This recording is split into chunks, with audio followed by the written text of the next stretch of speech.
ഈ ഒരു എപ്പിസോഡിൻ്റെ മോട്ടിവേഷൻ എന്നുള്ളത് ഭരതൻ നമ്പൂതിരി എന്ന അക്കൗണ്ടിൽ നിന്ന് വന്ന ചോദ്യമാണ്. ഇദ്ദേഹം MA എക്കണോമിക്സ് പഠിച്ചിട്ടുണ്ട്, സാപ്പ് ഫിക്കോ കോഴ്സ് ചെയ്തിട്ടുണ്ട്. 2021 കഴിഞ്ഞത്. അതിനുശേഷം 2 വർഷം അദ്ദേഹം പല രീതിയിലുള്ള ജോബിലേക്ക് അപ്ലൈ ചെയ്തു. In the related field resume update ചെയ്ത് മടുത്തു എന്നൊക്കെയുള്ള കാര്യങ്ങൾ അദ്ദേഹം പറഞ്ഞിട്ടുണ്ട്. ഏതായിരുന്നാലും സെൻറ്റൻസ് സ്റ്റാർട്ട് ചെയ്ത ആ ഒരു വേർഡാണ് ശരിക്കും ഒരു ട്രിഗറിങ് പോയിന്റ് എന്നുള്ളത്. അതായത് ഒലക്ക എന്നാണ്.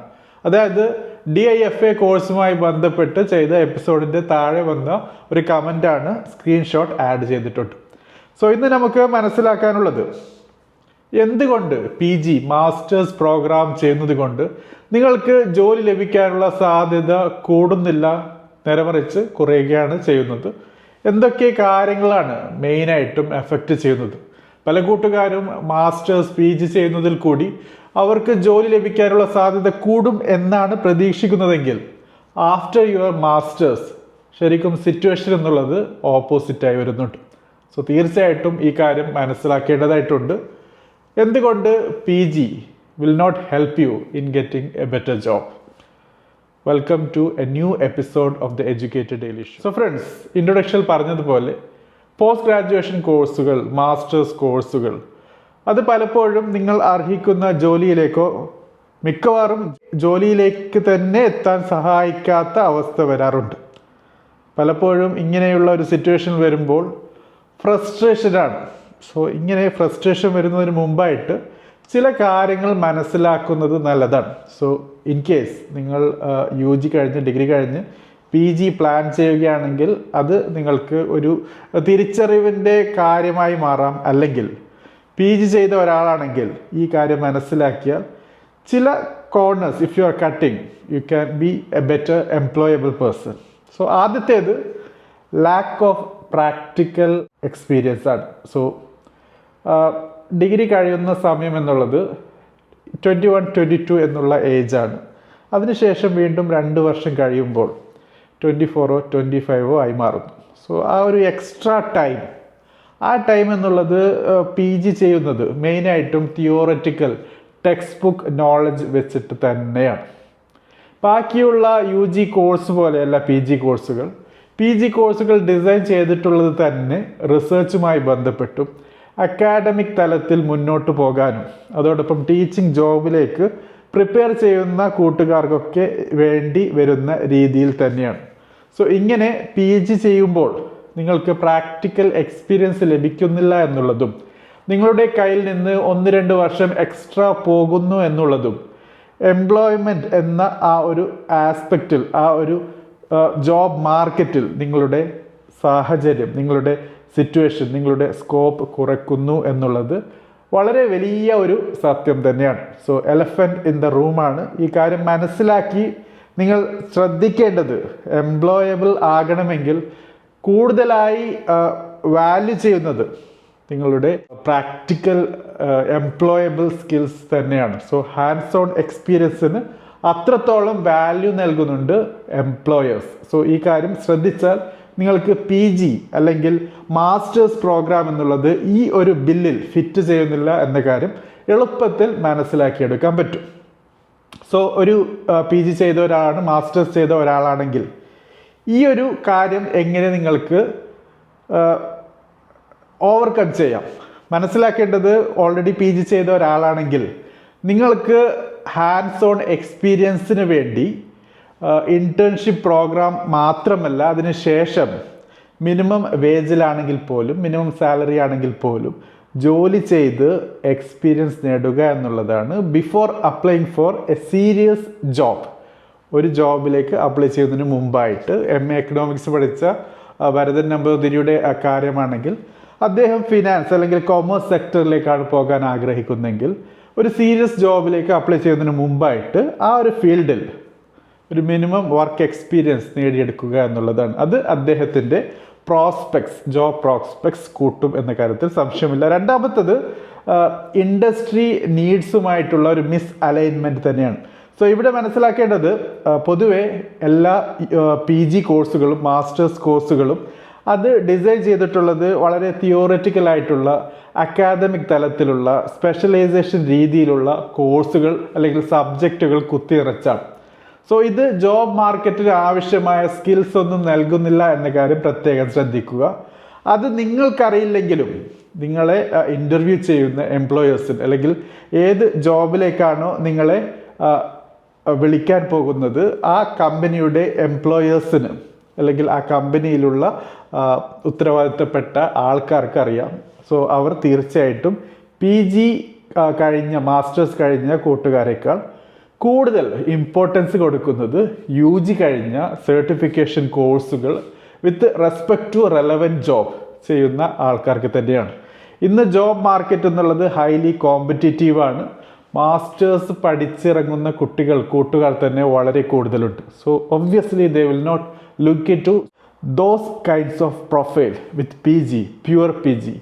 UG കഴിഞ്ഞ് ഉടനെ PG ചെയ്യുന്ന റെഗുലറായി PG ചെയ്ത കൂട്ടുകാരുടെ പ്രൊഫൈൽസ് അവർ പൊതുവെ ഇഗ്നോർ ചെയ്യാനാണ് സാധ്യത. മൂന്നാമത്തെ കാര്യം എന്നുള്ളത് over qualification for the entry level ജോബാണ്. നേരത്തെ പറഞ്ഞ ഒന്നാമത്തെ പോയിന്റിൻ്റെ തുടർച്ചയാണ്.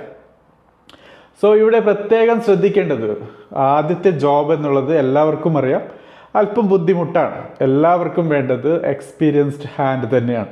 ഫ്രഷേഴ്സിനെ പരിഗണിക്കാറില്ല. സോ ഈ ഒരു ക്യൂയിലേക്കാണ് മാസ്റ്റേഴ്സ് പഠിച്ച് നേരത്തെ പറഞ്ഞ ആ ഒരു പ്രത്യേക ഒരു ഈഗോ, PG ചെയ്ത ഒരാളാണ്, ഞാനൊരു മാസ്റ്റേഴ്സ് ചെയ്ത ഒരാളാണ്, അതുകൊണ്ട് എനിക്കതിനൊരു പരിഗണന വേണം എന്ന രീതിയിൽ അപ്രോച്ച് ചെയ്യുമ്പോൾ ഓൾറെഡി ക്യൂവിൻ്റെ ലെങ്ത് എന്നുള്ളത് വളരെ കൂടുതലാണ്. UG ചെയ്ത കൂട്ടുകാർ തന്നെ വളരെ കൂടുതലുണ്ട്. UG കഴിഞ്ഞിട്ട് വർക്ക് എക്സ്പീരിയൻസും അത് കഴിഞ്ഞിട്ട് PG ചെയ്ത കൂട്ടുകാരുമുണ്ട്. സോ ഇവരുടെ ഇടയിലേക്കാണ് നമ്മൾ വെറും PG വെച്ച് പോകുന്നത്. സോ എൻട്രി ജോബിലേക്ക് തന്നെ ഹൈ എക്സ്പെക്റ്റേഷനിൽ കൂടി പോകുമ്പോൾ ആ രീതിയിലുള്ള ഒരു കൺസിഡറേഷൻ തീർച്ചയായിട്ടും എംപ്ലോയേഴ്സ് നൽകുന്നില്ല എന്നുള്ളതൊരു ടേൺ ഓഫ് തന്നെയാണ്.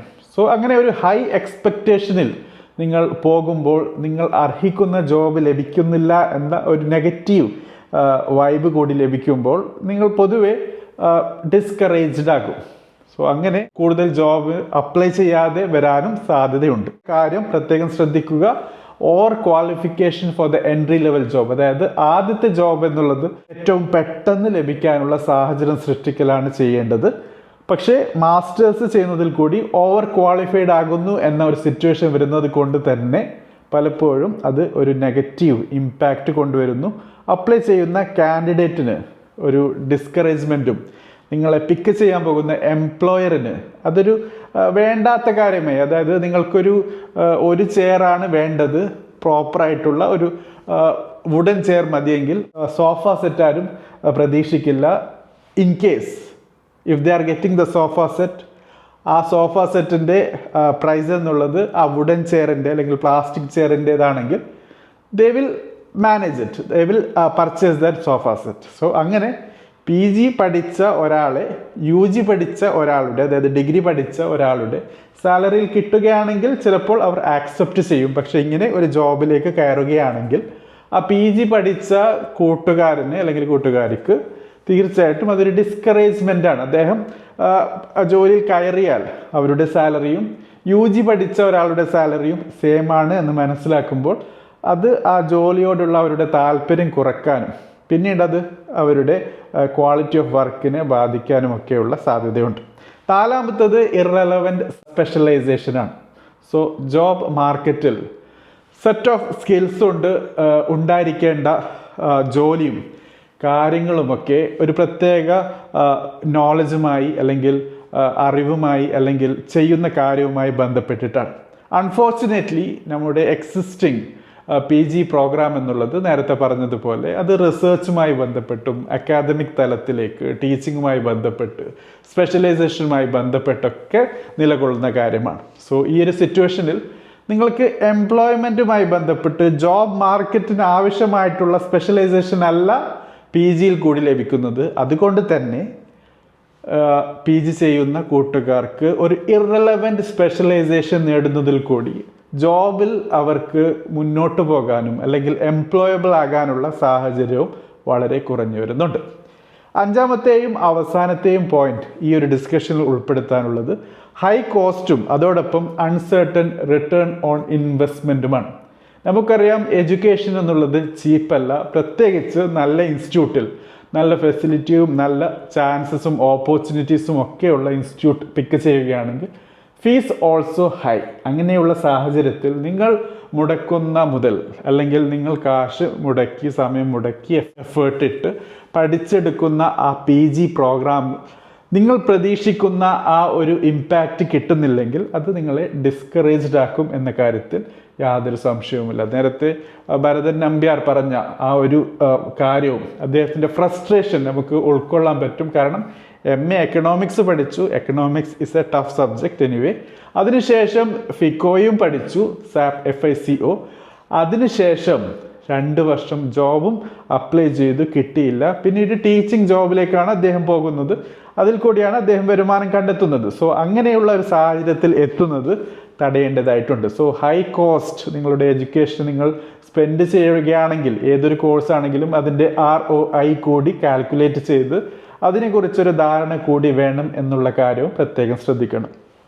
സോ ഫ്രണ്ട്സ്, ഇതാണ് നമുക്ക് ദ എഡ്യൂക്കേറ്റഡ് ഡെയിലി ഷോയിൽ മനസ്സിലാക്കാനുള്ളത്. PG പ്രോഗ്രാം മാസ്റ്റേഴ്സ് പ്രോഗ്രാം ചെയ്യുന്നതിൽ കൂടി നിങ്ങൾക്ക് എംപ്ലോയ്മെൻറ്റ് ഗ്യാരൻറ്റിയോ അല്ലെങ്കിൽ കരിയറിൽ ഒരു വലിയ കാര്യം നേടാൻ പറ്റും എന്ന കാര്യത്തിൽ യാതൊരു ഉറപ്പും നൽകാൻ പറ്റില്ല. മറിച്ച് മാസ്റ്റേഴ്സ് എന്നുള്ളത് എംപ്ലോയബിലിറ്റിയെയും അതോടൊപ്പം ജോലി ലഭിക്കുന്നതിനെയും നെഗറ്റീവ് ഇമ്പാക്റ്റിൽ കൂടിയാണ് നമുക്ക് കാണാൻ പറ്റുന്നത്. അതായത് പ്രതീക്ഷിക്കുന്ന ആ ഒരു അഡ്വാൻറ്റേജ് ലഭിക്കുന്നില്ല എന്ന കാര്യം തന്നെയാണ്.